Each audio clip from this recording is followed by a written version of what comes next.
r/NoSleep. Posted by ATMarkov. There's something I wasn't supposed to find in the wilderness by my apartment. A few months back, I, am 18, moved out of my parents' house into my first apartment. I have a roommate, F18, named Amanda. I looked at probably a dozen apartments, and by some miracle, our favorite was the cheapest one. We moved in, and everything was fine, for the most part. Sometimes we'd get in fights, but never anything we weren't over by the next day. Amanda liked to go on long walks when something bothered her, and we'd been arguing about something earlier that day, so when I saw her walk past the apartment on the way back from work it didn't surprise me. What did surprise me was when she burst through the door barely a few minutes later. I smiled and waved, hoping she wasn't still mad. She gave a friendly reply, and I noticed she was out of breath. "Is everything okay?" I asked. "I figured you were going on a walk." "I know you're going to think this is stupid, but I heard this weird noise." Expecting it to be something easily explainable, I asked her to elaborate. Like, panting, almost. Or heavy breathing. But way louder than a human could possibly make. I thought for a second. Someone's dog probably got out. Or maybe someone was coughing and it echoed weird. She didn't look convinced.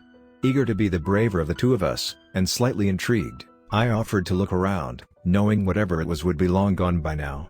She agreed. I put my shoes on and started walking down, but she looked at me with concern. I figured we'd go in the car. "It's just down the street, right?" I asked. "By the bridge?" She nodded. "But I am not going back there on foot." So, I strolled down to the bridge, which was maybe a 2-minute walk. "A bit past here," she called out her car window. Past the bridge, the land turned into patchy forest. She pulled over at the spot she had heard it. There were some electrical boxes, and a fenced-off drainage pit. "We get bad flash flooding here." All I could hear was the distant noises of the suburbs, dripping from a pipe in the drainage area, and her engine idling. We sat there for a few minutes, when I heard her phone ringing. "Sarah needs me to give her a ride from her boyfriend's. It sounds like it's kind of urgent. Do you want me to drive you back home first?" I knew Sarah's boyfriend's place was only a few minutes away, as was her house. If the noise was going to happen again, I didn't want to miss it. "Nah," I said. "Just come back as soon as you can, I'll be sitting here." There was a barbed wire fence between me and the woods, so I felt pretty safe, especially from some lost dog or whatever. "All right," she replied. "I'll just call you right now and if anything happens, yell and I can call 911. It felt like overkill, but just out of caution, I obliged. Once she drove away, it got a lot quieter. I started to hear another faint noise. It came from below me, somewhere off to the side. A faint rumble. After strolling around a bit, I noticed a padlocked steel slab nestled among the electrical boxes. I laid down and put my ear up to it, and the sound got much clearer. I could hear rushing water too, and faint, reverberant clanking. I noticed wording cut into the pattern on the steel slab, "Pump Station 2. That made sense, I guess. I strolled back over to edge of the road, and sat for a few minutes. Suddenly, I heard exactly what she'd been talking about. An incredibly loud, deep panting. It exhaled maybe 3 or 4 breaths, loud enough to drown out the dripping or the distant hum of the suburbs. I couldn't tell exactly, but it sounded like it was just on the other side of the fence, behind a patch of trees. It definitely wasn't a dog, and definitely wasn't a person. "I just heard it," I reported back. I stayed where I was, on high alert. I kept listening intently, but didn't hear anything else out of the ordinary. Finally, after 10 or 15 minutes, I heard Amanda's car pull up behind me again. "So you did hear it?" She turned off her engine and came over to stand next to me, then handed me a flashlight from her car. I showed her the trapdoor I'd found. "They put a lock on it, they're no fun. Wish my brother was here." She mostly ignored the steel slab, and looked around warily. When I heard it, it sounded like it was closer to the bridge. "Where did you hear it?" I pointed out the stand of trees. I still wasn't scared, I was sure it was some animal, I was just curious what it was. Amanda looked at the trapdoor again, as a strange look came over her face. "What if that padlock isn't to keep us out?" she began. "What if it's to keep something in?" I looked up at her. "Rah!" she shouted, and jumped at me, giggling. I rolled my eyes. I looked back into the brush, and at the barbed wire fence, which had clearly seen better days. I strolled over, and started climbing through it. "No way you're doing that," she said. "That's dangerous, right? And, isn't that trespassing or something?" I shrugged. I carefully got the rest of my body on the other side of the fence, and looked around. "Sure you don't want to come too?" She considered it for a second. "I think I'll just stay over here." Moral support. I laughed, and shone the flashlight around. There were plenty of patches of trees and brush, but it was mostly flat land, with grass that went halfway to my knees. A football field's distance away, a ridge seemed to go to about chest height. I turned the flashlight off, hoping to save my night vision, and cautiously wandered around, watching and listening for anything unusual. On a whim, I shined the flashlight over at the ridge. I looked carefully, and spotted something that made me jump. 2 points of light, perfectly still. After a few seconds, I started to suspect it was just something shiny, since they hadn't moved at all, and I was pretty far away. But then, they dropped in height, and disappeared. I couldn't tell if it had turned around, or if it was charging at me, but the horrible panting noise started again, right from where I'd been staring. It echoed across the grassy field. I sprinted back to Amanda, who looked unsure whether to be terrified or amused. "Did you hear it?" I gasped. "Fucking of course I did," she whispered.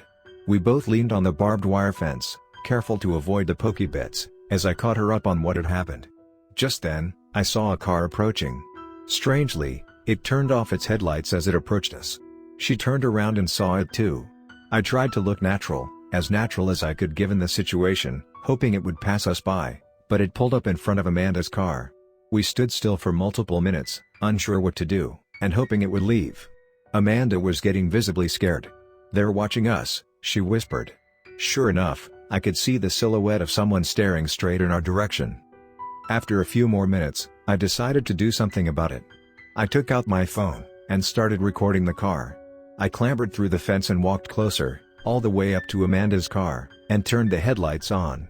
Immediately, the car drove off, did a U-turn, and sped back to the apartment. I looked at Amanda, not sure what to think.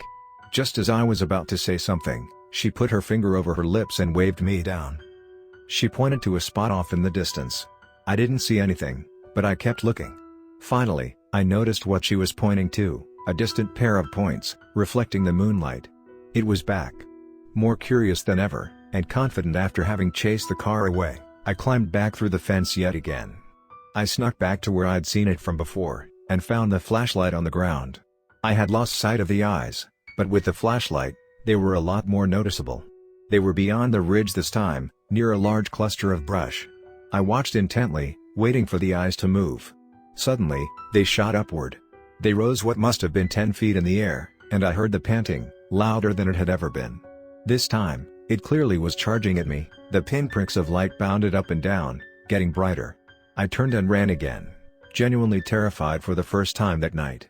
Once I got to the fence, I spotted Amanda 10 feet back, staring at where the thing had been. I spun around, and saw the eyes on the ridge, for a split second before they vanished. It was far too dark to have seen what it was that possessed them, but they were definitely the eyes of some creature. I wasn't going to give up, though. I wanted photographic evidence. After some time, I climbed back through the fence, phone in hand, recording. I walked further back than I ever had, past the ridge, which wasn't as steep as I figured, and into an area with much shorter, drier grass. I looked around for some time, inspecting the ground for footprints or some identifying sign. Unlike before the ridge, where stands of trees and clumps of brush covered most of the ground, this was a large flat area broken up only occasionally, until it turned back into forest much further away. I kept searching, for what had to have been 10 minutes, until I heard Amanda calling my voice. It was barely an echo, but I could sense that there was some urgency in her voice. Disappointed, I trekked back to the fence. Once I got there, she almost pulled me through the fence. "I saw a light out there," she said. "A light? Like the flashlight?" "No, the flashlight is white. Like, bluish white. This was like an old light bulb. It was really far off, but it was definitely there. Someone else was out there." I found it hard to believe. I'd been looking at the edge of the woods fairly often, and I felt like I would have noticed another source of light. But as confident as she was, I didn't doubt her. When we got back home, it was 3 in the morning. We stayed up for probably another hour in Amanda's room, reliving the experience over a video call with Sarah and another of our friends. We were Googling for anything it could possibly have been, but we barely had any information to work off of. Our best guess was a buck or a coyote, or maybe even a wild hog, if some trick of the geography had made it seem taller than it was. Finally, we all said our goodnights, and Amanda went to sleep. But as soon as she closed her door, I grabbed my phone, a portable charger, and the flashlight. This wasn't over. I rooted through a drawer, and found just what I was looking for, lockpicks. My older brother was a locksmith, and had gifted me them hoping to get me into the profession too. I had to admit, it was fun, but I sucked at it. The lock on the steel door was just a shitty $10 padlock though, the cheap model I'd picked open dozens of times for practice. I drove back down past the bridge, slightly more nervous to be there alone. I looked around carefully, for anyone who might see me, and ducked behind one of the dark green boxes. I pulled my picks out, and inspected the lock. It was a bit rusty, which would make it harder, but I got to work, and soon I had it open. I could feel butterflies in my stomach as I pulled it off the latch, and lifted the trapdoor open. It was heavy, and it took all my strength to not let it slam down on the concrete pad it was mounted in. I gazed down, into a deep manhole with a steel ladder. I could hear the roaring of the pump much more distinctively. I gripped the flashlight in my mouth and descended the ladder, gripping it with white knuckles, worried my hands would slip off the metal, slick with condensation. Worse still, some of the rungs were bent inward, as if some heavy mass had been hung from them. After a minute or so of trying not to look down, feeling the rumbling get louder, I felt the heel of my shoe hit solid concrete. I looked down, and saw that I'd made it. The sky above me was a small square, like a postage stamp, and I could tell that without the flashlight I'd be as good as blind. I turned, and shone the light around. I gasped. It was a large room, or at least a lot bigger than I expected this deep down, probably about as big as my apartment. The room was filled with metal posts, with gray panels attached. Some had levers on the sides, others were open, with parts clearly ripped out. The noise seemed to be coming from the back of the room, and I noticed a large chunk of the room was occupied by what looked like part of a massive cylinder, lying on its side. That must have been the pump. I could feel the whole bunker rumbling. I stepped forward a bit, and noticed the ladder wasn't the only entrance on that wall. A foreboding, pitch-black doorway stood off to the side of it. Resisting my urge to stay back, I beamed the light in, and walked through. This room had tile over some of the concrete. There was a toilet to my left against the back wall, covered in rust stains. A shower head stuck out of the wall on the same side. To my right, there was a cot, with a first aid kit lying open on top of it. A pile of boxes and books sat at the foot of it. I couldn't imagine someone living down here.